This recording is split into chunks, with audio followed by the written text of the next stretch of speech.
환영합니다. 제가 환영의 뜻으로 오늘도 꽃을 준비했습니다. 다음. 다음이요. 예. 이제 그 다음이요.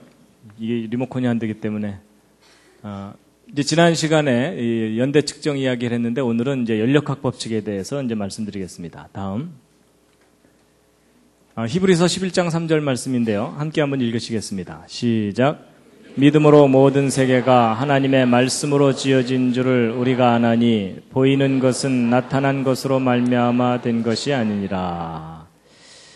좀 알 듯 모를 듯한 말씀입니다. 보이는 것은 나타난 것으로 말미암아 된 것이 아니니라 라는 좀 이해하기 어려운 말씀인데요.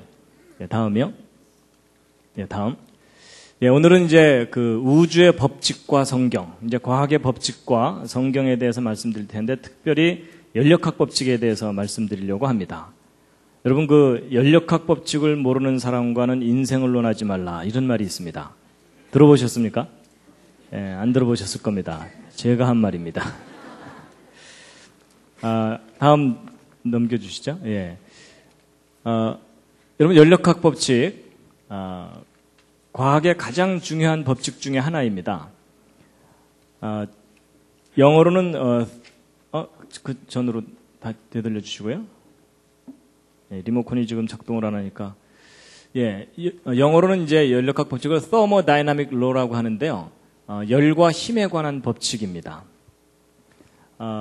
제목이 굉장히 어렵죠. 근데 내용은 알고 보면 쉬운 얘기입니다. 열 받으면 힘이 난다. 이런 뜻입니다. 이해가 확 되시죠? 여러분, 주전자에 물을 끓이면 이 주전자 뚜껑이 딸깍딸깍거리죠? 이게 뭐냐면 이제 열을 받으니까 증기의 그 힘으로 이제 뚜껑을 밀어 올리기 때문에 이제 그렇게 되는 겁니다. 그래서 바로 그 열과 힘과의 관계를 연구하다가 여기 무슨 법칙이 있구나라고 이제 알게 된 건데 발견되기를 연력학이라는 학문 분야에서 먼저 발견돼서 그렇지 이제 물리 분야에서 거의 전 우주적으로 적용되는 법칙입니다. 그리고 철저하게 경험적인 법칙입니다. 그걸 가져가시면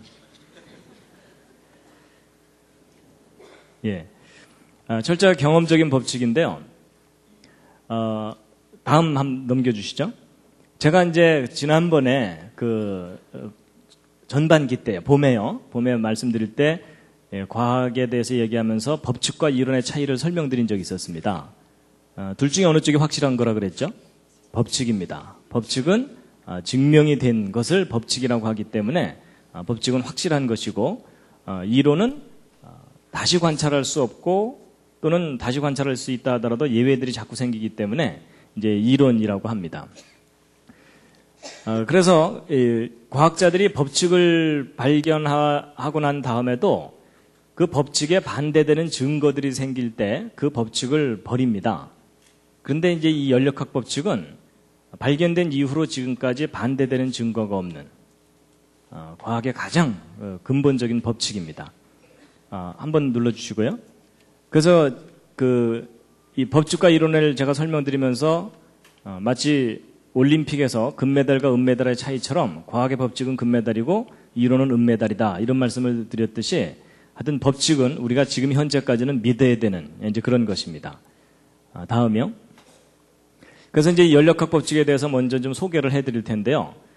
이 연력학 법칙은 무엇에 관한 법칙이냐 하면 에너지에 관한 법칙입니다. 에너지라는 단어가 좀 생소하신 분들은 쉽게 얘기하면 밥에 관한 법칙이다 이렇게 생각하셔도 됩니다.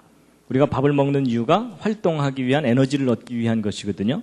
그래서 이제 그 에너지에 관한 법칙인데 이 연력학 법칙은 여러 개가 발견이 됐는데 1법칙, 2법칙, 3법칙 이렇게 발견됐는데 이렇게 발견하다 보니까 1법칙보다도 더 기본적인 법칙이 나중에 발견돼 갖고 할 수 없이 그것을 0법칙 이렇게 해놨습니다. 다음. 그래서 이제 0법칙부터 3법칙까지 이렇게 쭉 있는데 그 중에 오늘 1법칙과 2법칙을 이제 주로 설명을 드릴 겁니다. 다음이요. 여러분 그 밥을 먹을 때 양이 중요합니까? 질이 중요합니까? 어느 쪽을 더 중요하게 생각하십니까? 둘 다 중요합니다. 그렇죠? 예. 아무리 좋은 음식도 뭐 이만큼 알약 하나 주고서 하루 버티라 그러면 신경질 나죠. 그렇죠? 그래서 이제 밥에도 양과 질이 있는 것처럼 이 에너지도 양과 질이라는 두 가지 측면이 있습니다. 그래서 첫 번째 법칙은 양에 관한 법칙입니다. 근데 그 양이 어떻게 된다는 거냐? 보존된다는 법칙입니다. 양이 보존된다. 그럼 이제 두 번째 법칙은 질에 관한 법칙이거든요. 근데 이제 그건 좀 이따 말씀드리기로 하고, 이제 이 에너지의 양이 보존된다는 법칙인데, 눌러주시죠. 여러분 그 예전에 물리 배우실 때 그 위치 에너지라는 거 배운 기억이 나십니까? 예, 물이 높은 곳에 있으면 위치 에너지가 있는데 그 물을 흘려 내려보내면 물레방아가 돌게 되죠. 돌면서 운동 에너지로 변합니다. 다음이요. 그리고 이제 저 운동 에너지, 물레방아 도는 걸 이용해서 이제 발전기를 돌리면 전기가 얻어지거든요. 다음 눌러주시죠. 예, 전기 에너지를 얻어지고 저 전기를 이용해서 전기를 켜게 되면 다음 빛과 열이라는 것을 이제 얻을 수가 있습니다. 그래서 높이 있던 물이 빛이나 열로 변하는 거예요. 그래서 이제 이 에너지가 형태가 자꾸 이렇게 변하는데 이제 과학자들이 매 순간순간 저 에너지를 다 합쳐봤더니 항상 똑같더라는 겁니다. 다음 장면요. 그래서 이 시간이 지남에 따라 더 눌러주시죠. 처음에는 위치 에너지만 있다가 그 위치 에너지가 운동 에너지로 변하고 또 그 다음이요. 눌러주시죠. 예. 그 운동 에너지의 일부가 전기 에너지로 변하고 또 그 다음에 이제 그것이 빛 에너지, 이렇게 다양하게 변하는데 매 순간순간 전체 합은 똑같다는 겁니다. 그래서 형태만 변할 뿐이지 전체 양은 똑같고 변하지 않는다. 이것이 이제 연력학 제1법칙. 에너지의 총량은 보존된다. 이런 법칙입니다. 뭐 이해하기는 쉬우실지 모르지만 저게 사실인지를 알아내려면 굉장히 어렵습니다. 정확하게 측정을 해야 되니까. 근데 이제 할 일 없는 과학자들이 다 측정을 합니다. 그래서 해봤더니 똑같더라는 겁니다. 그래서 이제 이게 에너지 보존의 법칙의 첫 번째 법칙인데, 이런 거 보존의 법칙 이러니까 예전에 배운 것 중에 뭐 떠오르는 거 있지 않으십니까? 질량 보존의 법칙 기억나시죠? 예, 다음이요. 여러분 질량 보존의 법칙. 여러분 질량 보존의 법칙은 뭐죠? 내용이? 어떤 반응이 일어나기 전하고 일어난 후하고 질량이 똑같다죠? 그렇죠? 그래서 이제 질량 보존의 법칙인데, 근데 여러분 혹시 질량 보존의 법칙이 깨졌다는 거 아십니까? 옆에 있는 분한테 한번 물어보시죠. 깨졌대요?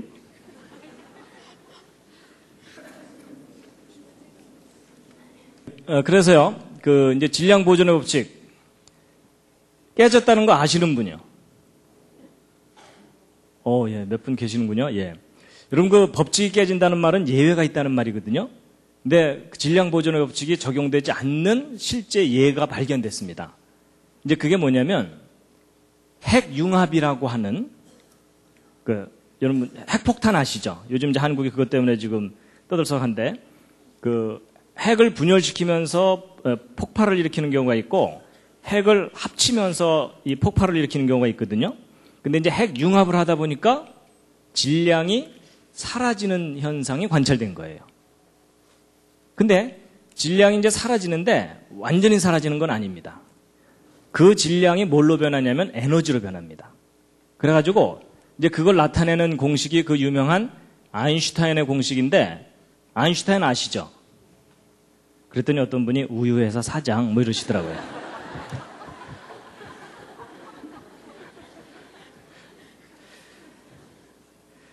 이게 그 유명한 그 아인슈타인의 공식인데요. 여러분 이 아인슈타인의 공식이 뭐냐면 에너지는 질량에다가 이게 C가 비타민 C가 아니라 그 빛의 속도입니다. 그래서 질량에다가 빛의 속도의 제곱을 곱한 것과 같다. 뭐 이런 뜻이거든요. 근데 이제 저게 예, 알겠습니다.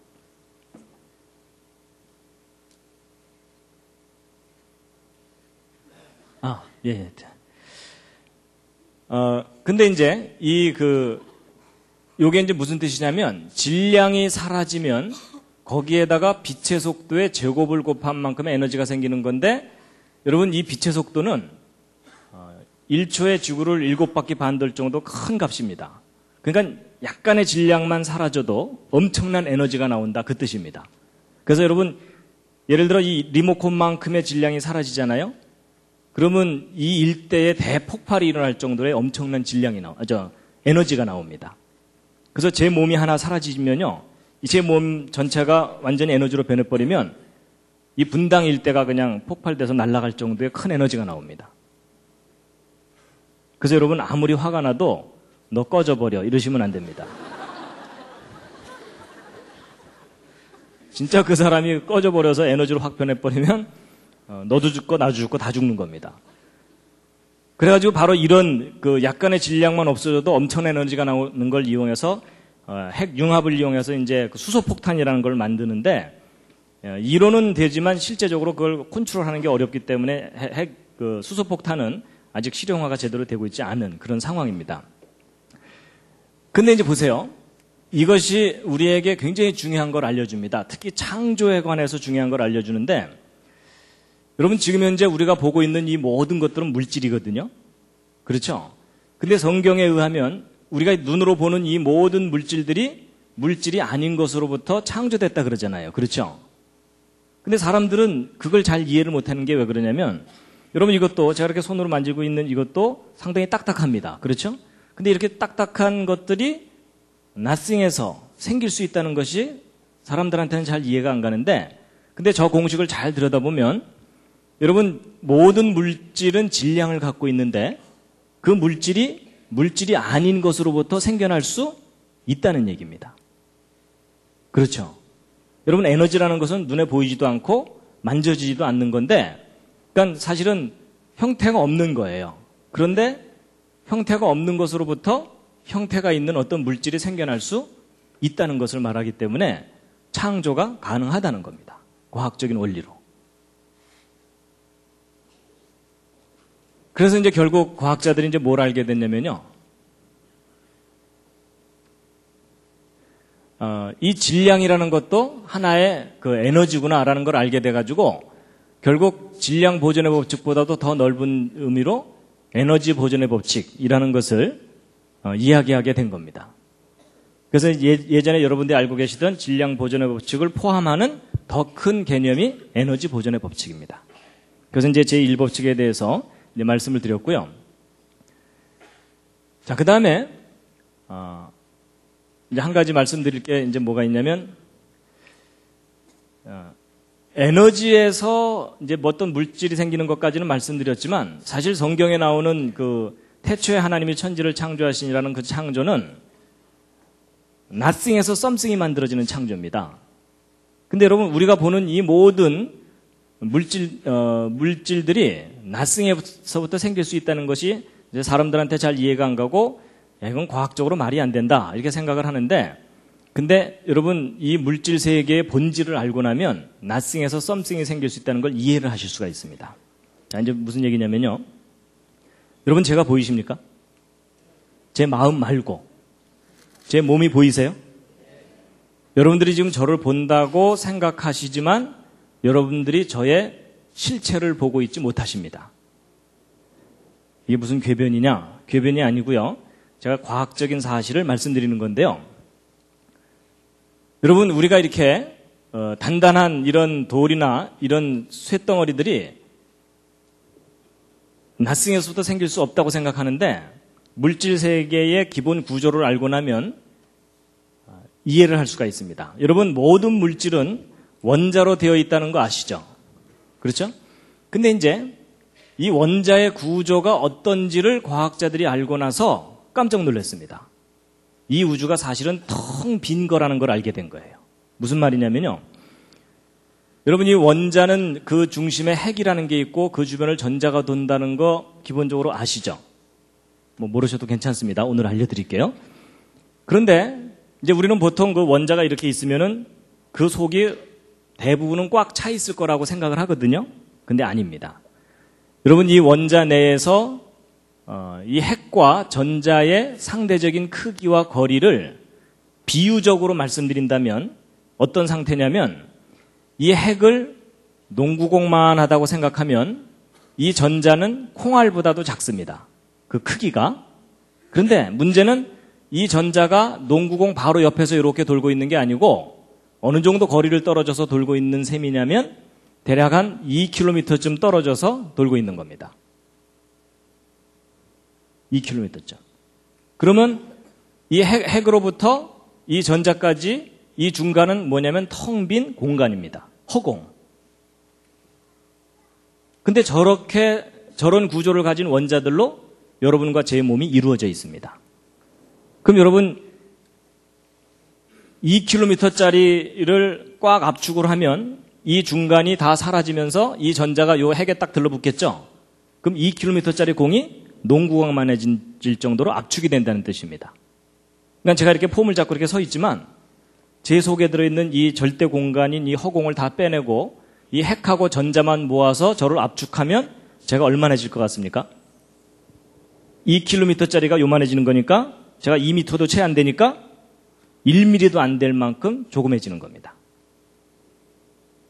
그러니까 제 몸을 이루고 있는 물질만 모으면 그 정도밖에 안 된다는 뜻입니다. 근데 그게 지금 뻥튀기가 돼갖고 제가 여러분 앞에 이렇게 서 있는 겁니다. 그러면 이제 이 핵은 그럼 꽉 차 있느냐? 아닙니다. 이 핵을 조사해봤더니 그 속에 중성자와 양성자들이 뭉쳐 있는 건데 이 중성자와 양성자를 뺀 나머지 대부분은 또 텅 빈 허공입니다. 그나마 이 중성자와 양성자가 속이 꽉 차 있느냐 하면 그렇지도 않고 그 속에 쿼크나 소립자로 이루어졌는데 여러분 이 핵도 이 핵 내부에 있는 공간을 허공을 다 빼내고 이 소립자나 쿼크 이런 것들만 딱 모아놓잖아요. 그러면 티끌 하나만 해집니다. 그래가지고 이 핵 자체도 거의 부피가 제로기 때문에 예를 들어 이 지구 있죠. 저 지구를 이루고 있는 원자 속에 있는 허공을 다 빼내고 이 지구를 이루고 있는 전자하고 소립자만 딱 뭉쳐만해지냐면 이 지구는 티끌보다도 작아집니다. 안 믿어지시겠지만 그게 사실입니다. 그래서 이 지구가 압축을 시키면 거의 제로가 돼버리고요. 그것뿐만 아니라 우리가 살고 있는 이 우주 있죠. 이 우주에 있는 별들을 다 모아가지고 압축을 하잖아요. 탁구공보다도 작아집니다.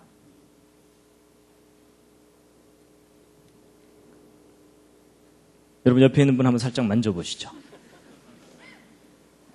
만져지시나요?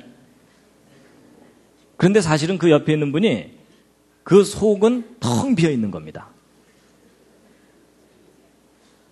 이건 철학적인 얘기가 아니고 과학적인 사실을 알려드리는 겁니다.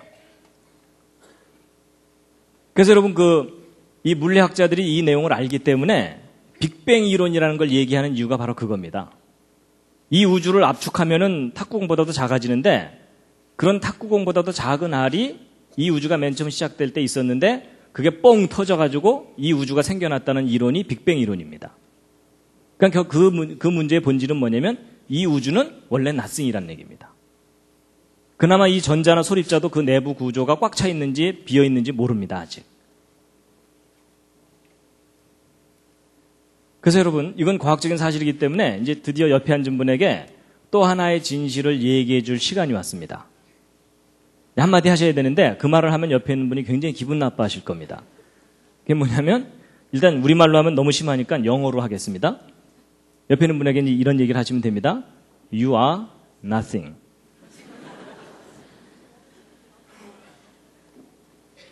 실제로요. 이걸 우리말로 하면 어떻게 됩니까?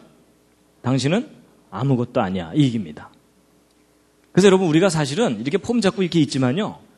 이 뻥튀기 돼가지고 이렇게 부풀려져 있는 거지 우리의 몸을 이루고 있는 물질적인 실체는 거의 티끌 하나입니다.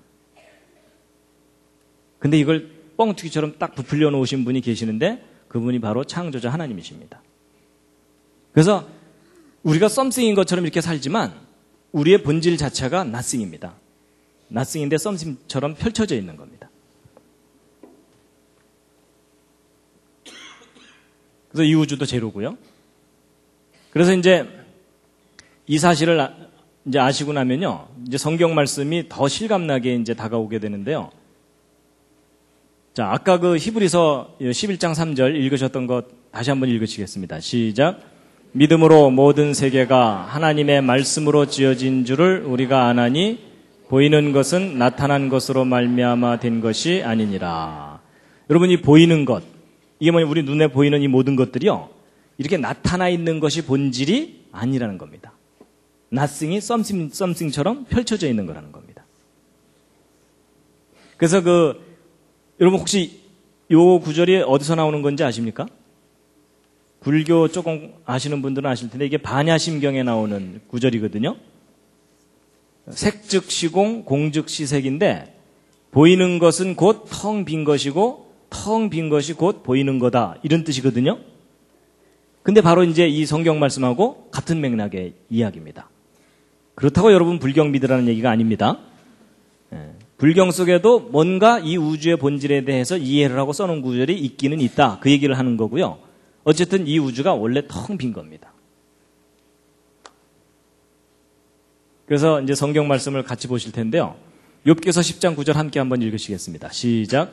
기억하옵소서. 주께서 내 몸 지으시기를 흙을 뭉치듯 하셨거늘 다시 나를 티끌로 돌려보내려 하시나이까. 우리가 원래 nothing이라는 뜻입니다. 그리고 같은 맥락의 말씀인데 시편 90편 3절이요. 함께 읽으시겠습니다. 시작. 주께서 사람을 티끌로 돌아가게 하시고 말씀하시기를 너희 인생들은 돌아가라 하셨사오니. 자, 야고보서 4장 14절도 함께 읽겠습니다. 시작. 내일 일을 너희가 알지 못하는도다. 너희 생명이 무엇이뇨? 너희는 잠깐 보이다가 없어지는 안개니라. 여러분, 이곳에 화려한 옷을 입고 왔다 갔다 하던 그 옛날 사람들이 지금은 사라졌습니다. 물론 시간 간격이 있기 때문에 이제 다 죽었으니까 사라지기도 했지만 원래 이때 여기서 살고 있던 사람들이 실체가 nothing입니다.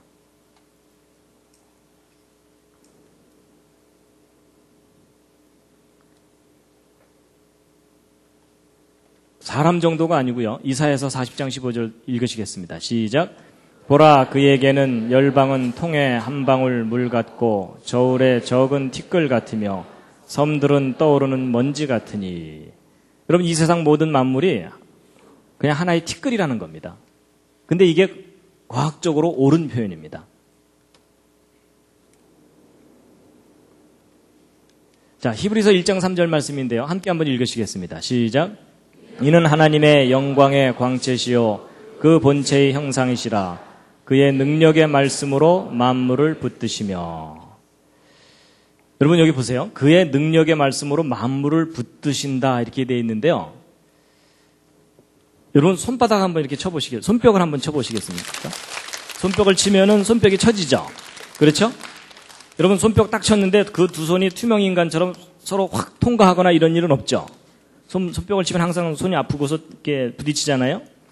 근데 그게 좀 이상합니다. 왜냐하면 제가 아까 말씀드린 원리대로 한다면 여러분 이 오른손에 있는 이 허공을 다 빼내고 이 오른손에 물질만 모으면 얼마나지겠습니까? 원자 하나보다도 작아집니다. 이 왼손도 마찬가지고요. 그렇죠? 그럼 여러분 두 개의 원자를 허공에 던졌을 때 부딪힐 확률 거의 제로입니다. 이게 뭐하고 똑같으냐면요. 미국에서 총을 한번 쏘고 한국에서도 총을 한번 쐈는데 태평양 중간에서 그 총알 두 개가 딱 만날 확률보다도 더 작은 것이 원자 두 개가 부딪힐 확률입니다. 그럼 사실 우리가 이게 손뼉을 딱 칠 때 이게 부딪히기보다는 서로 통과를 해버려야 됩니다. 근데 우리는 항상 손뼉을 치면 손이 부딪히죠. 그 이유가 뭐냐면 그게 물질과 물질이 부딪히는 게 아닙니다. 물질이 부딪히는 게 아니고 뭐가 부딪히는 거냐면 필드, 그러니까 어떤 장이 부딪히는 건데요. 이제 영어로 하면 필드고 우리말로 하면 여러분 그 장풍이라는 거 혹시 아세요? 그 무협지 같은 데 나오는 거, 그렇죠? 예, 뭐 바람이 막 확 나가고 뭐 그런 거 있잖아요. 이제 그런 비슷한 거라고 보시면 되는데 쉽게 얘기하면 이런 겁니다. 여러분 자석을 N극과 N극을 이렇게 두 개를 붙이려 그러면 이상하게 중간에 아무것도 없는데 반발을 하죠. 그렇죠? 이제 그런 걸 영어로 뭐라 그러면 필드라 그러거든요. 근데 보세요. 이제 그 모든 물질들이 이렇게 어떤 건 단단하고 어떤 건 이렇게 연하고 그런 이유가 뭐냐면 이 모든 물질들이 원자로 이루어졌는데 이 원자의 중심에는 핵이 있고 거기에 양성자가 있어가지고 여긴 플러스고 여긴 마이너스입니다. 근데 되게 이 플러스하고 마이너스는 서로 잡아당기는 거 아시죠? 근데 전자는 이제 하도 열심히 돌아다니니까 딱 들러붙질 않고 일정한 간격을 유지하면서 돌고 있거든요. 근데 이제 원자 두 개가 서로 멀리 있으면요. 여기 있는 플러스하고 여기 있는 마이너스가 서로 잡아당기고 여기 있는 플러스하고 여기 있는 마이너스가 서로 잡아당겨가지고 이제 가까이 오게 됩니다. 이렇게. 근데 가까이 오는데 아주 딱 들러붙지 않는 이유가 뭐냐면 가까이 오고 나면 여기 있는 플러스하고 여기 있는 플러스가 반발을 합니다. 그리고 여기 있는 마이너스하고 여기 있는 마이너스가 반발을 하고요. 그래서 일정한 거리를 딱 유지하게 돼 있습니다. 그래서 이제 안정된 거리를 딱 유지하게 되거든요. 근데 이게 사람과 사람 사이도 마찬가지입니다. 여러분 낯선 사람이 너무 바짝 다가앉으면 거부감이 들죠. 그렇죠? 그래서 사람마다 적당한 거리가 있습니다. 그래서 낯선 사람하고는 한 사람 옆 정도 이렇게 거리를 두고 앉아야 되고 친한 친구끼리는 바짝 붙어 앉죠. 그래서 이게 사람이 안정감을 얻는 거리가 있는 것처럼 원자들도 이렇게 안정감을 얻는 거리들이 있어가지고 이제 그런 안정 거리만큼 균형을 이루면서 이렇게 이제 물질들이 들러붙게 되는데, 근데 이 물질들마다 그 들러붙는 양상이 서로 이렇게 다 다릅니다. 그래가지고 요 아래에 있는 요 경우는 단단한 물질을 의미합니다. 한번 이제 여기 예를 들어 이렇게 내려오면은 여기서 움직이기가 힘들죠. 그렇죠? 그래서 요건 단단한 물질이고 요건 이렇게 내려와 있으면 여기는 약간 움직이기가 쉬우니까 요건 연한 물질입니다. 그래서 물질마다 이 특성이 다 다른 거거든요. 그래가지고서 이제 이렇게 단단하고 연한 것들이 있는데 결국 이게 뭐냐면 이제 필드가 작용을 하기 때문입니다. 이 자석처럼. 그래가지고 여러분 고철 같은 거 처리하는 이 수집장 같은 데 가면 전기로 자석을 만들어가지고 고철들을 옮기는 걸 하는 경우가 있습니다. 그래가지고 이제 포크레인 비슷한 거가 있어가지고서 여기에 그 전기를 딱 가하면은 자석이 돼가지고 이 고철 더미 위에다 올려놓으면 막 고철들이 막 달라붙습니다. 이제 달라붙은 걸 가지고 이렇게 옮겨다가 전기를 딱 풀어버리면은 그냥 우수수 떨어져 버리죠. 그래서 이제 물질들마다 저런 이 필드가 작용할 때만 서로 달라붙고 그렇게 되게 돼 있거든요. 그래서 우리가 손뼉을 딱 칠 때 서로 부딪히는 것은 물질들이 부딪히는 게 아니라 자석의 N극과 N극이 서로 반발하는 것 같은 그런 필드가 반발을 하는 겁니다.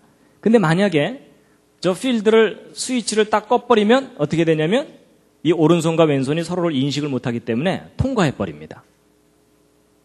그래서 이제 이게 무슨 말이냐면 하나님께서 모든 물질들이 이런 플러스와 마이너스가 서로 작용을 해가지고 들러붙을 존재할 수 있도록 원리를 두신 거거든요. 근데 이제 하나님께서 어느 날 없던 일로 하자 하고서 저 필드의 스위치를 딱 꺼버리면 어떻게 되겠습니까? 이 우주가 그냥 사라져버립니다. 그러니까 하나님께서 이 우주를 창조하셨다는 말이 뭐냐면 저런 원리와 법칙을 어느 날 딱 두셨기 때문에 모든 물질들이 존재하는 겁니다. 근데 어느 날 하나님께서 스위치를 딱 꺼버리면 이 모든 물질이 그냥 안개처럼 사라져버립니다. 그래서 하나님께서 창조하셨다는 말은 모든 물질이 존재할 수 있는 이런 원리와 법칙을 두셨다는 그런 의미입니다.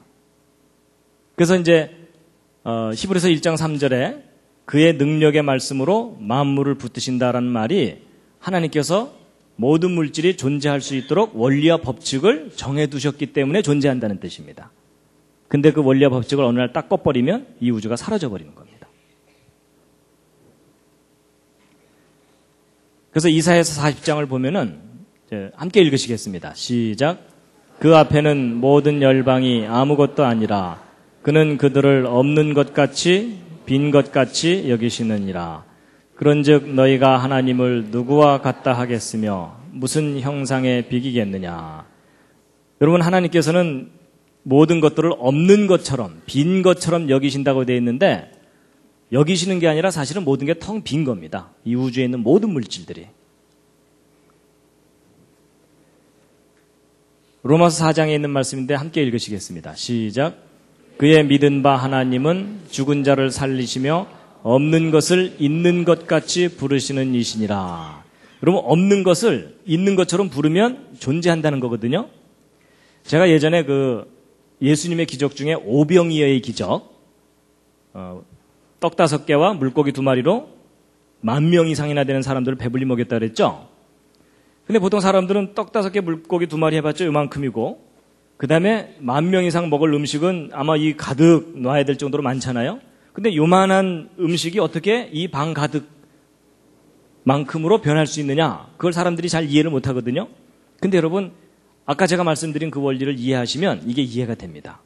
여러분, 이 방 가득 있는 음식을 압축해봤자 얼마나 하다고요? 거의 제로예요. 그렇죠? 그리고 떡 5개, 물고기 2마리를 압축해봤자 그것도 역시 제로죠? 그러니까 창조하신 하나님은 아무것도 없는 것으로부터 뭔가 썸씽을 만들어내실 수 있다는 얘기입니다. 그래서 오병이의 기적은 이 물질 세계가 원래 텅 빈 거다라는 걸 이해하면 과학적으로도 이해가 될 수 있는 부분입니다.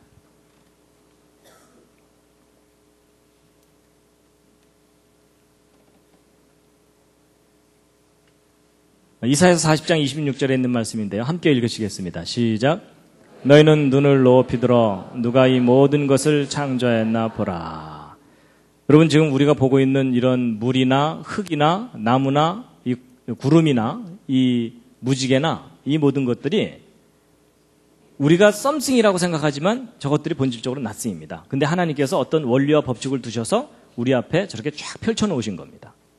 근데 하나님께서 어느 날 없던 일로 하자 하고 탁 스위치를 꺼버리시면 이 우주가 그냥 사라져버립니다. 그래서 성경에 보면은 하늘이 두루마리처럼 말리고 체질이 불에 풀어지듯이 풀어진다는 말이 하나님께서 정하신 원리와 법칙을 없애버리시면은 이 우주가 그냥 통째로 사라질 수 있다는 얘기입니다.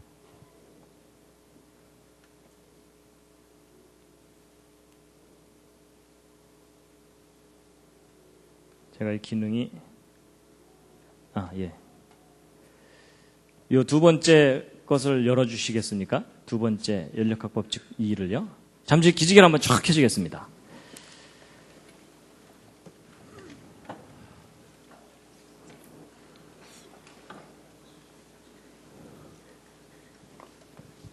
자, 이 리모컨이 고장이 나는 바람에 스텝이 엉켜가지고 지금까지는 좀 별로 재미없으셨죠? 네, 잠시. 자, 이번에는 이 연력학 제2법칙을 이제 말씀드릴 텐데요. 로마서 7장 24절 25절 말씀인데 함께 읽으시겠습니다. 시작. 오호라 나는 곤고한 사람이로다. 이 사망의 몸에서 누가 나를 건져내랴. 우리 주 예수 그리스도로 말미암아 하나님께 감사하리로다. 그런즉 내 자신이 마음으로는 하나님의 법을 육신으로는 죄의 법을 섬기노라. 이제 연력학 제2법칙을 말씀드릴 텐데요. 이제 1법칙보다 더 중요한 것이 이제 2법칙입니다. 연력학 제2법칙은 모든 만물이 어느 한쪽 방향으로 흐른다는 겁니다. 그래서 물은 항상 위에서 아래로 떨어지죠. 그리고 사람은 태어나면 항상 늙게 되죠. 물론 얘가 좀 더 늙어 보이기도 하지만. 그래서 여러분, 내청춘 돌리도라는 말이 무슨 말이냐면 그게 이제 돌아갈 수가 없기 때문에 그냥 한탄을 하는 건데, 여러분, 모든 만물이 한쪽 방향으로 갑니다. 그래서 이제 이 우주에는 어떤 방향성이 있다라는 것을 나타내는 것이 연력학 제2법칙입니다. 그래서 그것을 보통 이제 시간의 화살이라고 합니다. 이제 화살은 한번 활에서 떨어져 나가면은 한쪽 방향으로만 가잖아요. 그렇죠? 이제 그런 겁니다. 연력학 제2법칙은 아까 첫 번째 법칙은 양에 관한 법칙인데 두 번째 법칙은 품질에 관한 법칙입니다. 근데 이 품질이 점점 나빠진다는 법칙입니다. 그래서요, 여러분, 잔잔한 물에다가 돌멩이를 던지면 이 파동이 일잖아요, 이렇게. 그러다가 시간 지나면 이 파동이 점점 줄어들게 되죠. 그래서 결국은 다시 잔잔해지는 거잖아요. 그래서 높낮이가 처음에 있다가 그게 점점 이렇게 줄어들게 되는 것을 나타내는 것이 이제 연력학 제2법칙인데, 높낮이가 클 때는 물레방아를 아주 힘차게 돌릴 수가 있습니다. 근데 높낮이가 낮아지면은 물레방아를 힘차게 못 돌리죠. 그래서 뭔가 처음에는 의욕적으로 시작했다가 그 의욕이 점점 사라져가는 그런 걸 나타내는 법칙이 연력학 제2법칙입니다. 그래서 커피도요, 뜨거운 거 갖다 놓고서 한참 시간 지나다 보면 식어버리죠. 이런 미지근한 거 갖다 놨는데 한참 일하다 보니까 옆에서 펄펄 끓더라. 이런 일은 절대 안 일어납니다. 그래서 우리가 늘 경험하는 현상들을 과학자들이 법칙으로 정리해 놓은 것인데요. 그래서 이제 연력학 제2법칙은 고급 에너지가 저급 에너지로 변해간다. 이런 걸 나타내는 건데, 이제 이 연력학 제2법칙을 다양한 학문 분야에서 다양하게 표현을 하는데, 고전연력학. 이 고전연력학은 뭐냐면, 맨 처음에 증기기관차 만들어냈던 사람들이 이제 연구해서 알게 된 건데, 에너지는 항상 소모된다는 겁니다. 그래서 아까 이 물이 높은 곳에 있을 때 위치 에너지가 있다 그랬죠? 근데 이 물을 여기 흘려보내고 나면은 더 이상 이 물레방아를 돌릴 수가 없게 됐죠. 위치가 낮아지면서. 그래서 이 위치 에너지가 예를 들어 처음에 1000만큼 있었는데 이걸 흘려내려보내면 위치 에너지가 제로가 되기 때문에 에너지가 소모가 됩니다. 근데 이제 이렇게 얘기하면 어떤 분들은 소모가 되긴 뭐가 소모되냐? 이거 다시 퍼올리면 1000을 얻을 수 있지 않느냐? 이런 생각이 드시죠? 근데 여러분 세상에 공짜가 어디 있어요? 이거 퍼올리려면 에너지가 또 들죠. 근데 과학자들이 이거 퍼올릴 때 얼마나 에너지가 드는가를 측정을 해보았더니 항상 1000보다 큰 에너지가 들어요. 그러니까 1000을 얻자고 1000보다 더 큰 걸 소모해야 되죠. 그럼 결국 전체적으로 손해예요, 이익이에요? 전체적으로 손해입니다. 근데 항상 이런 일이 일어난다는 게 법칙입니다. 그러니까 우리가 에너지를 사용하면 사용할수록 점점 소모된다. 이게 법칙입니다. 그럼 여러분 에너지가 다 소모되고 나면 모든 것들이 정지해버리죠? 그럼 이 우주가 죽게 된다는 뜻입니다. 그래서 이걸 연장해서 생각하면 결국은 이 우주는 언젠가는 죽는다라는 걸 나타내는 법칙이 연력학 제2법칙입니다. 그래서 여러분 사람도 마찬가지입니다. 여러분 사람이 열심히 먹고 난 다음에 가끔 힘주죠? 그렇죠? 근데 여러분 사람이 물레방아하고 똑같아요. 우리가 먹는 이 음식은 고급 에너지입니다. 근데 이 뒤로 내보내는 것은 저급 에너지죠? 그렇죠? 그래갖고 바로 요것과 요것의 차이를 이용해가지고 사람들이 이렇게 활동하면서 사는 겁니다. 물레방아하고 원리가 똑같죠? 그렇죠? 그 다음에 이제, 여러분 이 자전거 중에 옛날 어른들은 아실 텐데 발전기 달린 자전거 아시죠? 그래서 밤에 이제 어두워지면은 이 발전기를 바퀴 쪽에다 딱 붙여놓으면은 뱅뱅뱅 돌아가면서 전기를 이렇게 내게 됩니다. 근데 이 맹구가 이걸 가만히 보더니 기가 막힌 아이디어를 생각해냈어요. 뭐냐면 이 전기를 이용해서 불을 켤 게 아니고 이 전기를 이용해서 이 뒤에다가 모터를 돌리면 모터가 돌아가면 뒷바퀴 돌아갈 거고 뒷바퀴 돌아가면 앞바퀴 돌아갈 거고 앞바퀴 돌아가면 전기가 생길 거고 이 전기로 다시 뒷바퀴 돌리면 한번 싹 페달만 한번 밟아주면 저절로 부산까지 가겠죠? 근데 이런 일이 실제로 일어날까요? 안 일어날까요? 안 일어납니다. 왜냐하면 여기서 열심히 페달 밟아도 전기를 100% 생산해내지 못하고 이 전기가 모터를 100% 돌리지 못해요. 그러니까 한번 돌아오고 나면 에너지가 줄줄줄 다 새버려요. 그러니까 그 다음에 또 우리가 또 페달을 밟아야 되거든요. 그래서 에너지가 자꾸 소모가 되기 때문에 우리가 계속 힘들게 에너지를 투입하면서 살아야 되는 그런 원리가 작용하는 게 이제 연력학 제2법칙입니다. 그래서요, 이 연력학 제2법칙을 나타내는 것이 이제 뭐냐면 항상 이 새 것이 낡은 것으로 변해가는 것을 나타내는 겁니다. 이게 연력학 제2법칙인데요. 여러분, 집을 만들어 놓고 나면 이 집이 점점 낡아져 가지고서 무너지지 이런 벽돌들이 저절로 이렇게 막 질서 있게 세워지지 않잖아요. 그래서 이런 벽돌들이 이렇게 질서 있게 세워지려면 지혜와 능력으로 에너지를 투입해야만 이렇게 질서가 생깁니다. 그래서 화산이 폭발해가지고 저절로 집이 안 생기는 이유는 질서가 무질서로는 가지만 무질서가 질서로는 자동적으로 안 갑니다. 그래서 이제 우리가 이런 법칙 하에 살고 있기 때문에 항상 질서가 무질서로 이제 가는 것을 겪고 있기 때문에 우리가 끊임없이 청소해야 되고 이런 겁니다. 여러분 한 달 동안 머리를 안 감았는데 늘 감은 듯한 머리더라. 이런 일은 절대 안 일어납니다. 여러분 맛있게 먹고 나면은 꼭 설거지 해야 되죠. 그렇죠?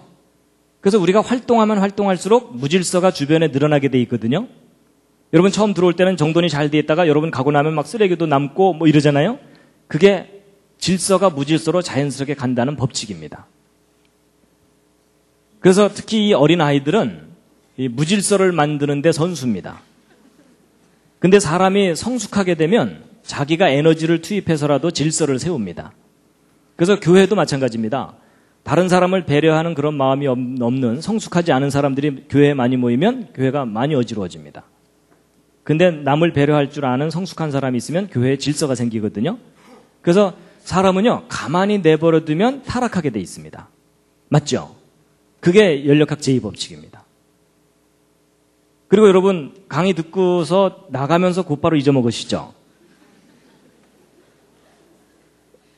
그것도 연력학 제2법칙에 해당됩니다. 그렇죠? 예, 그런 겁니다. 그리고 보통 이제 이 예배 딱 참석했을 때는 오늘은 끝까지 들어보자 이러지만 조금 시간이 지나면 혼수 상태로 접어들죠? 뭐 작심삼일 이런 모든 내용들이 바로 연력학 법칙에 해당됩니다. 그래서 맨 처음 완전했던 상태에서 점점 불완전한 상태로 자연스럽게 내려간다는 것이 연력학 제2법칙입니다. 그래서요, 이 연력학 제2법칙에 관련해서 이제 그 한 가지 설명드릴 게 뭐냐면요. 여러분 금 좋아하시죠? 금. 근데 이제 이 금을 보시면, 보통 금은방에 가서 순금을 사면 보증서를 써주는데 거기에 몇 %라고 보통 돼 있던가요? 99.9 내지는 99.95 보통 그렇게 써줍니다. 그래서 요즘 금 한 돈이 얼마죠? 한 뭐 5만 원에서 10만 원 그 사이죠? 그렇죠? 예. 근데 이제 보통 일반 금은방에서 파는 금은 뭐 한 돈에 5만 원, 10만 원 이렇게 될 텐데 이런 반도체에 사용하는 금은 순도가 훨씬 높은 금을 써야 됩니다. 왜냐하면 이 반도체 연결하기 위해서 아주 가나다란 금실을 써야 되거든요.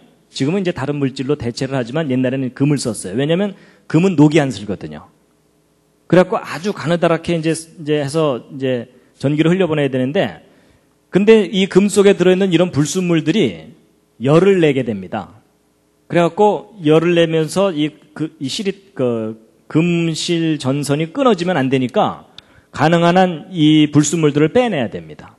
그래서 이제 이런 불순물들을 빼내서 순도를 높이게 되는데 그래서 이제 이렇게 순도가 높은 금들은 이런 금들보다 훨씬 비쌉니다. 왜냐하면 이 불순물들이 좋은 말 할 때 안 나오기 때문에 얘네들을 이제 빼내려면은 에너지를 가해야 됩니다. 그래서 여러분 불순물이 들어있는 금을 순수하게 만드는 방법 중에 제일 간단한 게 뭔지 아십니까? 뜨겁게 가열해서 때리면 순수해집니다. 그게 이제 원리가 왜 그러냐면요. 뜨겁게 가열을 하면 금은 녹이 안 슬거든요. 근데 불순물들은 녹이 슬어요. 근데 그 불순물들이 되게 녹이 슬면 딱딱해집니다. 딱딱해지면 막 때리게 되면은 딱딱한 게 비스켓처럼 떨어져 나갑니다. 그래서 뜨겁게 가열해서 때리면 금이 아닌 것들은 떨어져 나가게 돼 있어요. 그러면서 점점 순수해집니다. 근데 여러분 이게 뭐하고 비슷하지 않습니까? 아이들 키울 때 아이들이 집안에만 있다가 바깥에 내보내면은 자꾸 친구들한테 뭐 나쁜 말 배워줘 뭐 하여튼 나쁜 짓 많이 배우잖아요. 그렇죠? 그럴 땐 어떻게 해야 됩니까? 때려야 됩니다. 때리면 어떻게 되나요? 순수해집니다. 이해가 되시죠? 근데 여러분 그 원리가 물질 세계에서도 똑같아요. 그래서 하나님이 창조하신 물질 세계의 원리와 우리 마음의 세계의 원리가 비슷합니다. 그래서 여러분 성경을 보면은 아이를 매질을 참아 못하는 자는 자식을 사랑하지 않는 거다라는 말이 나오거든요. 그 말이 진리입니다. 구타라는 얘기가 아닙니다. 뭔가 아이에게 잘못된 생각이 들어갈 때는요. 때려서라도 그것을 쫓아내줘야 된다는 겁니다. 그런데 이제 보세요. 여러분 순도가 낮은 금을 순도가 높은 금으로 만들려면 가열해야 되죠. 때려야 되죠. 그게 다 에너지고 그게 다 돈이잖아요. 그렇죠? 그러니까 순도를 높이려면은 항상 비싸집니다. 이 금이. 근데 이제 보통 이 구자가 뒤에 더 많이 붙을수록 더 순수해지는 거거든요. 근데 보통 이 구자를 한두 개 붙일 때마다 값은 몇십 %씩 뛰어요. 금값이. 그럼 여러분 생각해 보세요. 100%짜리 금을 만들려면 이 구자가 무한대로 생겨야 되죠. 그렇죠? 그렇다면 결국 주먹만한 금덩어리 하나를 100% 순수하게 만들 수 있을까요? 없을까요? 이게 불가능합니다. 우주에 있는 에너지를 다 쏟아부어도 금덩어리 하나를 100% 순수하게 만들지 못한다는 게 과학의 원리거든요. 쉽게 얘기하면 이 우주는 스스로 순수해질 수 없다는 의미입니다. 그래가지고 여러분 이 금에 불순물이 들어갈수록 질서가 무너지게 돼 있거든요. 그래가지고 우리는요 보통 이제 무슨 생각을 하냐면 이제 불순물이 들어간다는 얘기는 순수하지 못하다는 뜻이기 때문에 쉽게 얘기하면 이걸 타락 곡선이라고 생각하시면 불순물이 조금만 들어가도 금방 타락합니다.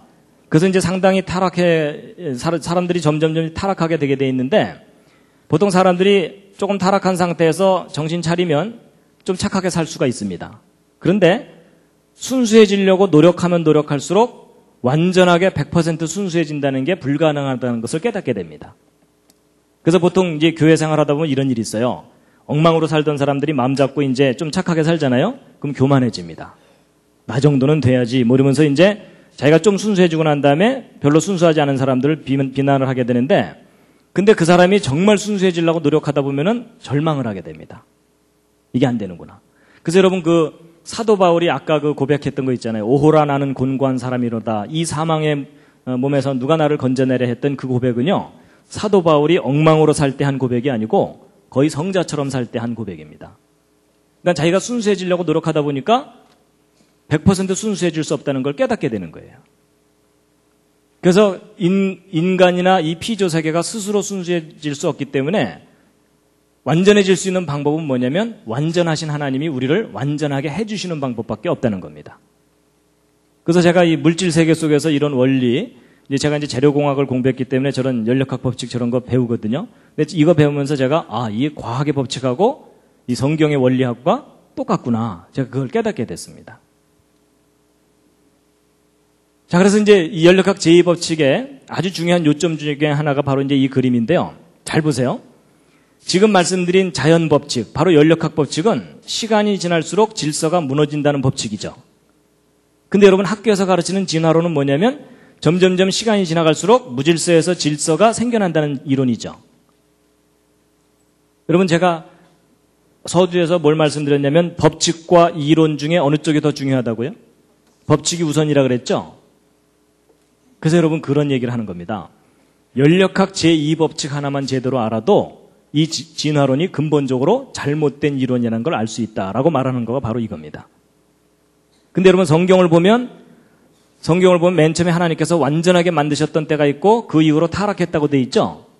그게 과학 법칙하고 통합니다. 그래서 여러분 과학의 법칙은 절대로 성경에 반대되지 않습니다. 오히려 과학의 법칙들이야말로 성경이 옳다는 것을 아주 강력하게 뒷받침해 줍니다.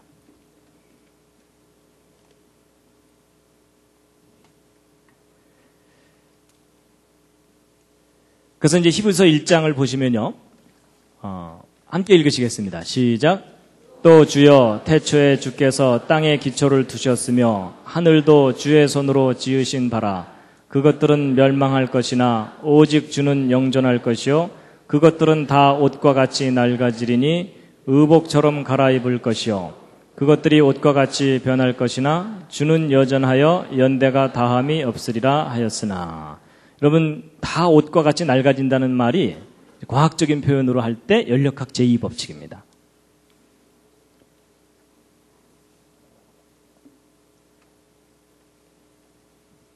자, 그 다음에 이제 마지막으로 이제 한 가지 더 말씀드릴 텐데요. 이제 세 번째 것을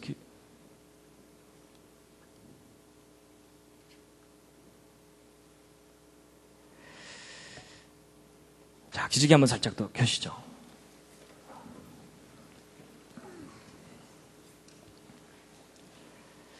자, 이제 마지막으로 이제 정말 중요한 부분이 이제 남았습니다. 뭐냐면, 연력학 제2법칙을 다양한 학문 분야에서 다양하게 발견해서 표현을 하는데, 이제 그 중에 정말 중요한 부분이 바로 이 정보 연력학 분야입니다. 이 정보를 다루는 사람들이, 인포메이션을 다루는 사람들이 어떤 법칙을 발견했어요. 그게 뭐냐면, 정보는 전달될수록 변질된다는 겁니다. 자, 이게 무슨 말이냐면, 여러분 생각하는 사람을 조각한 조각가가 누굽니까? 로댕이요. 그렇죠? 예, 로댕. 그래가지고 이 모범생이 로댕이라고 딱 썼어요. 근데 그 옆에 있는 친구가 그걸 쓱 보더니 뭐라고 썼다고요? 오댕 이런 거예요. 근데 이제 그 뒤에 있는 놈이 쓱 보더니 뭐라고 썼다고요? 덴뿌라. 그 옆에서 뭐라고 썼다고요? 어묵. 그 뒤가 맛살. 그 뒤가 게맛살. 뭐 이렇게 된 겁니다. 그래서 결국 생각하는 사람을 조각한 조각가 누구예요? 게맛살입니다. 여러분 이게 우스갯 이야기지만 그게 뭘 나타내 주는 거냐면 이 연력학 제2법칙의 정보 연력학을 얘기해 주는 겁니다. 정보는 전달되면서 변질된다는 거예요. 그럼 시험 치르고 나오면 누가 바보가 될까요?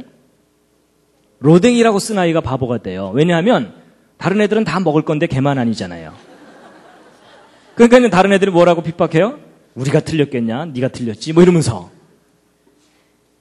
그래서 진짜 정보가 오히려 핍박을 받게 돼 있어요. 그게 연력학 제2법칙이에요. 그래서 여러분 귓속말 이어가기 아시죠? 뭐 어른들 많이 해보셨을 거예요, 옛날에. 그거 한번 하고 나면 배꼽을 잡고 웃죠? 그래서 처음 시작한 말이 끝까지 전달되는 일이 거의 없어요. 그래서 전달하는 사람이 많으면 많을수록 변하게 돼 있고, 그렇죠? 그리고 문장이 길면 길수록 변하게 돼 있고, 중간에 띨띨한 사람이 많을수록 확실하게 변해요. 그렇죠? 그래갖고 우리가 뭐 배꼽 잡고 웃으면서 즐기는데, 근데 그런 일이 나타나는 현상이 왜냐하면 바로 저 법칙 때문에 그렇습니다. 정보는 전달되면서 변질되게 돼 있어요. 그래서 여러분 교회에서 목사님이 어느 남녀 청년에게 뭐 책 좀 사달라고 보냈는데 둘이 나란히 이 서점에 들어가는 걸 길 건너편에서 누가 봤어요. 근데 그냥 나란히 들어가더라만 하면 되는데 그 소문이 어떻게 번져요? 손을 잡았대더라 안 잡았대더라 이러면서 이제 말이 막 변하더니 어떻게 돼요? 예? 결혼한대더라 안 한대더라 이러다가 어떻게 돼요? 그놈이 나쁜 놈이 됐더라 이러면서 끝납니다. 근데 여러분 그게 말은 전달되면서 변질되는 게 어떤 원리예요. 그래가지고 여러분 이런 정보가 변질이 되면 정보가 혼란스러워지게 돼 있습니다. 반드시 혼란스러워지게 돼 있거든요. 그래서 막 로댕, 오댕, 덴뿌라 막 서로 막 뒤섞여가지고 사람들이 어느 게 정답인지를 모르게 돼요. 근데 이런 현상이 당연히 나타나게 되는데 그래가지고 그렇게 되게 되면 이 정보연력학적인 원리에 의하면은 초기 정보를 잃어버리게 돼요. 그러니까 로댕을 잃어버리게 되는 거예요. 그러니까 오뎅과 덴뿌라가 서로 싸우는 거예요. 서로 자기가 진리라고. 그래서 여러분 오늘날 현대인들이 특히 창세기에 나오는 천지창조, 에덴동산 이야기, 노아의 홍수 이야기, 바벨탑 사건 이야기들에 대해서 그걸 사실이라고 믿는 사람 거의 없죠. 근데 여러분 그걸 이상하다고 생각하시면 안 됩니다. 바로 연력학 제2법칙의 원리 때문에 당연히 그렇게 되게 돼 있습니다. 그래서 오히려 그러니까 창세기를 역사적인 사실로 믿는 사람들이 말세에는 거의 없어지게 되어 있는 이유가 뭐냐면 바로 연력학 제2법칙의 원리 때문에 그렇게 되는 겁니다.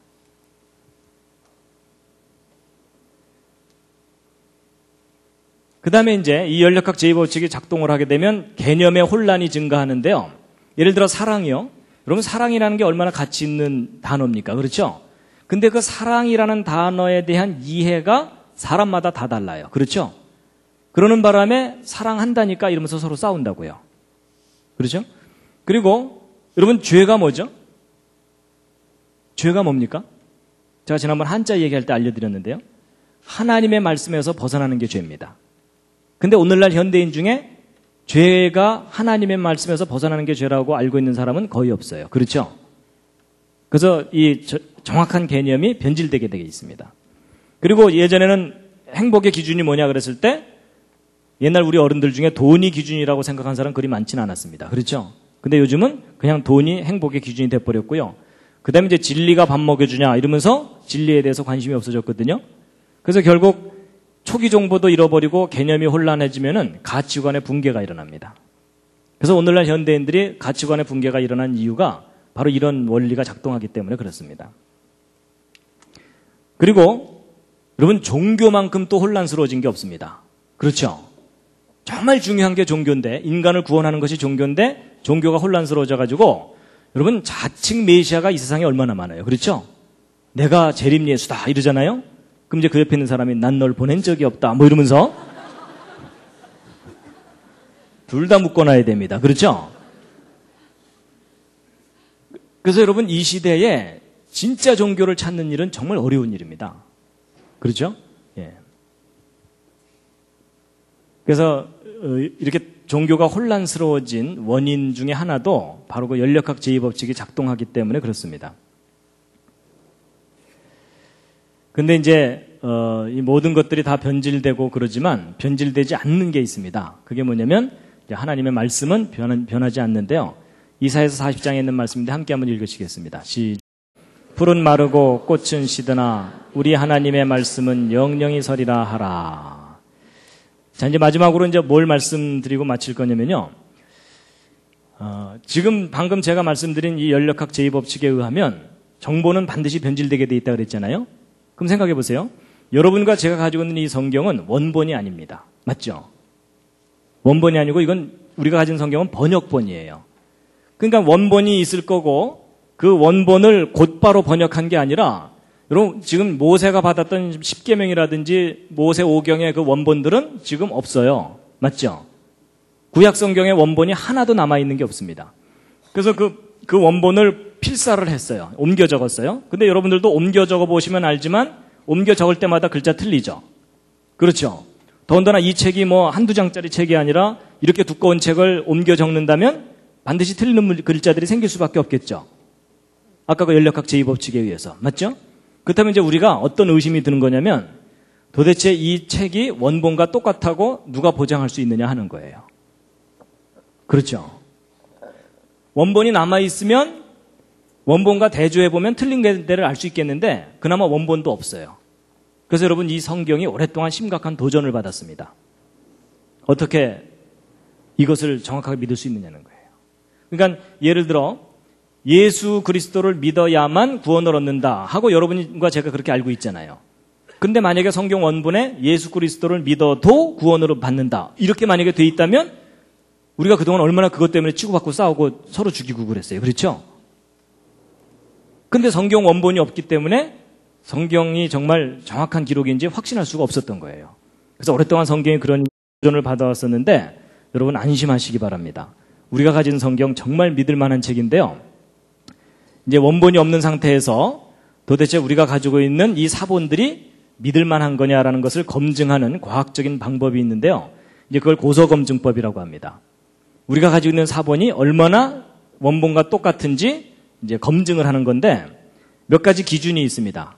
그게 뭐냐면 사본들 간의 오차가 적을수록 믿을만하고 사본들의 숫자가 많을수록 믿을만하고 원본과의 연대차가 적은 사본일수록 믿을만하다라는 어떤 객관적인 기준들을 가지고 이제 성경의 사본들을 이제 조사를 한 건데 사본 간의 오차가 적을수록 믿을만하다는 건 무슨 말이냐면 똑같은 내용에 대한 사본들이 여러 개가 있는데 그들 사이에 오차가 적을수록 이 사본들은 믿을만한 거죠.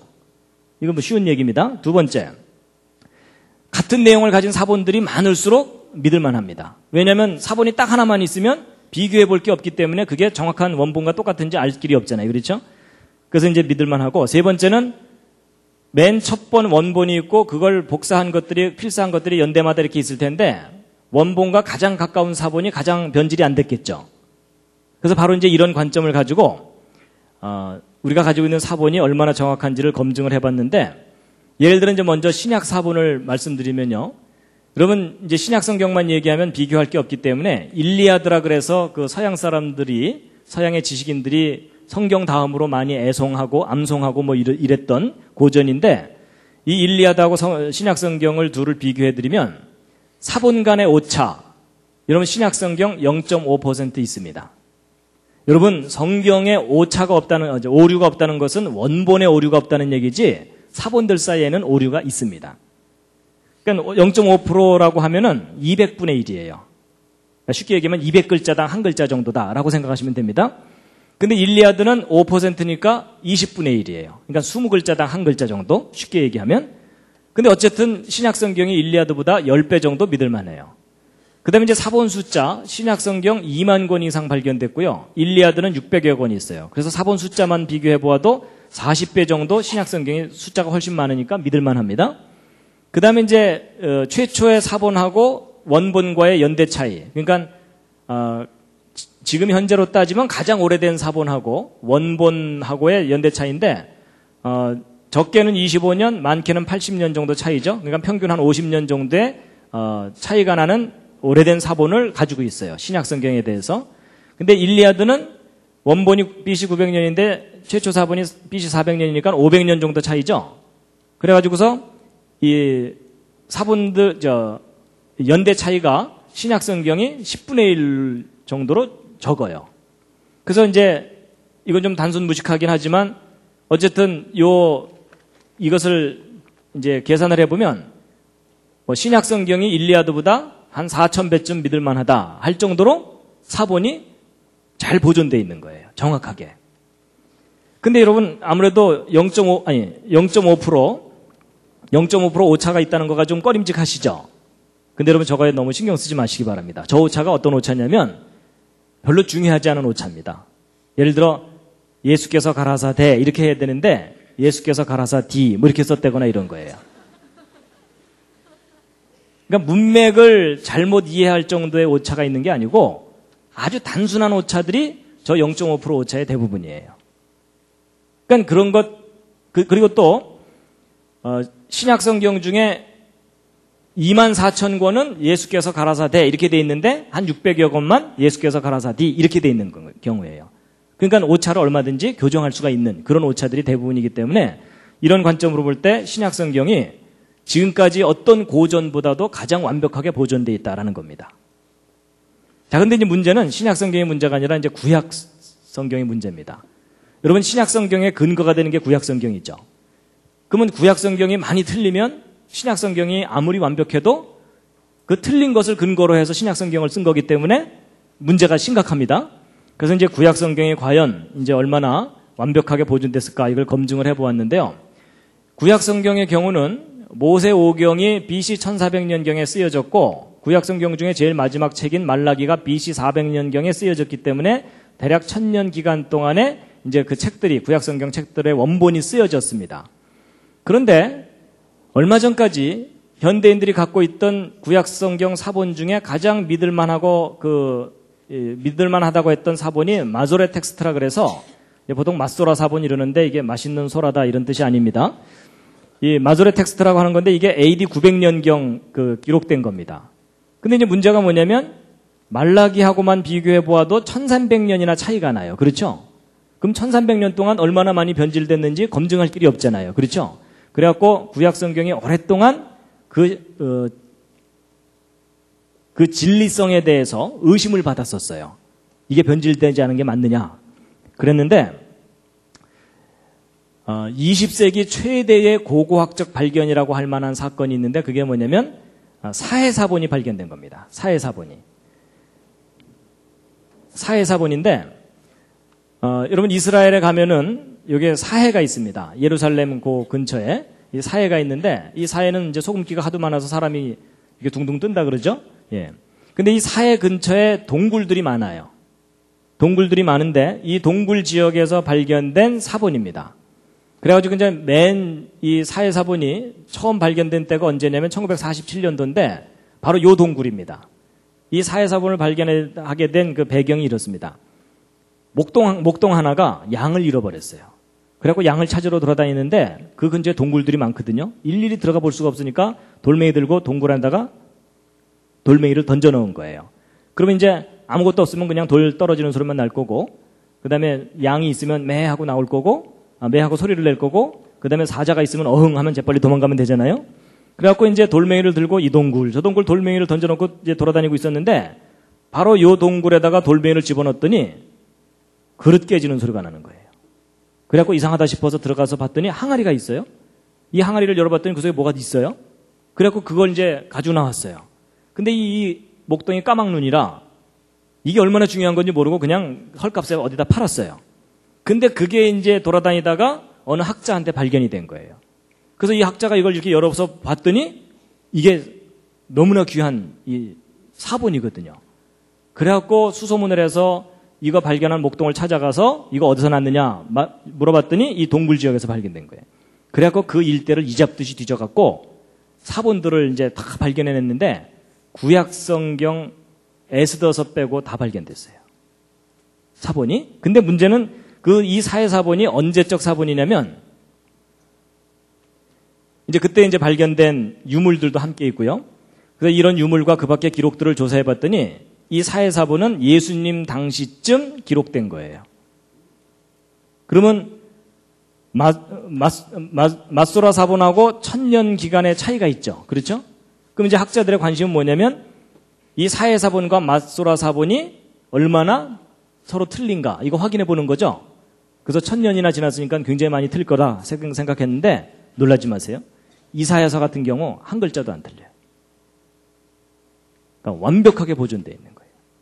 그래서 이 사해사본 연구하는 사람들이 사해사본 연구하면서 깜짝 놀라는 게 뭐냐면 1000년이라는 세월을 두고 변하지 않았어요.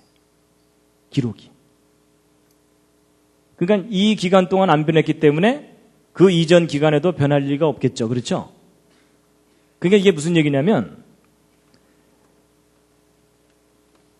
예를 들어 이제 이런 창세기 같은 경우 있죠? 이 창세기가 모세가 기록할 때 그 기록이나 예수님이 성전에서 읽을 때의 기록이나 우리가 지금 보는 기록이나 똑같다는 뜻입니다. 이 말씀이 변하지 않았어요. 그 기록이. 그러니까 아까 그 연력학 법칙에 비교해 보면 연력학 법칙에 의하면 변질돼야 되잖아요. 그렇죠? 근데 이 성경 기록이 변질되질 않은 거예요. 그래서 이게 무슨 말이냐면 인간이 지금 현재 가지고 있는 기록 중에 가장 믿을 만한 완벽하게 보존된 기록이 성경 사본이라는 겁니다.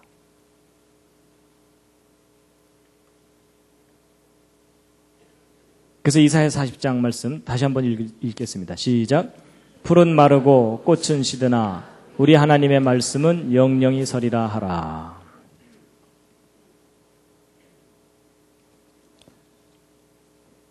시편 19편에 있는 말씀인데요. 함께 읽으시겠습니다. 시작. 여호와의 율법은 완전하여 영혼을 소성케 하고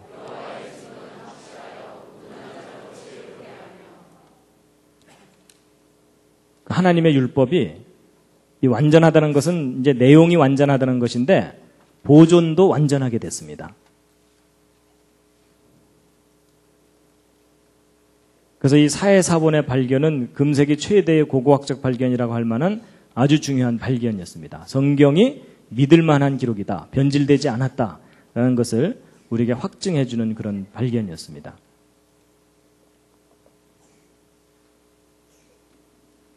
디모데후서 3장 15절에 있는 말씀인데요. 함께 읽으시겠습니다. 시작. 또 내가 어려서부터 성경을 알았나니 성경은 능히 너로 하여금 그리스도 예수 안에 있는 믿음으로 말미암아 구원에 이르는 지혜가 있게 하느니라. 뒤어 읽겠습니다. 시작.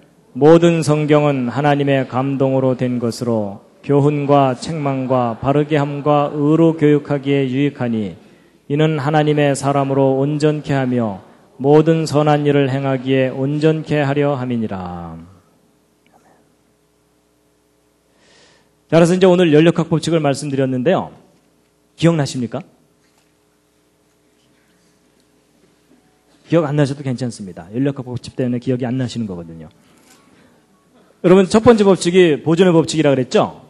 이 우주는 하나님이 처음 창조하신 모습 그대로 보존되고 있습니다. 그 외형적인 것은. 근데 문제는 변질이 되고 있다는 겁니다. 두 번째 법칙이 변질입니다. 그래서 이 변질의 법칙에 대해서 크게 세 가지 얘기를 했는데요.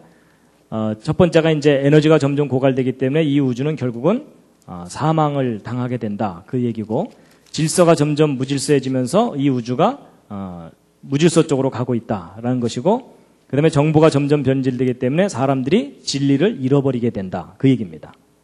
근데 여러분, 저런 법칙이 작용하고 있는 이 우주 가운데에서 여러분과 제가 성경의 진리라는 것을 깨닫고 그걸 믿고 살아간다는 건 거의 기적입니다.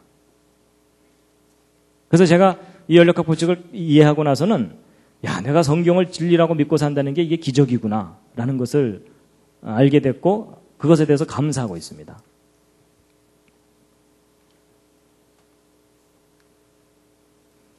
연력학 법칙을 모르는 사람과 인생을 논하지 말라. 동의하십니까? 예, 여러분 이거 이해를 하시면 창조의 원리가 이해가 되고요. 이 우주가 어느 방향으로 가고 있는지도 이해가 되거든요. 그렇습니다. 그렇다고 집에 또 어른한테 가서 연력학 법칙 아세요? 뭐 이러지는 마세요. 우리 앞 세대들은 몰라도 되지만 이제 우리 이후 세대들은 이 법칙을 알아야 됩니다. 근데 이 법칙을 알게 되면 성경의 진리라는 것이 아주 선명하게 드러나게 됩니다. 마지막 꽃다발입니다.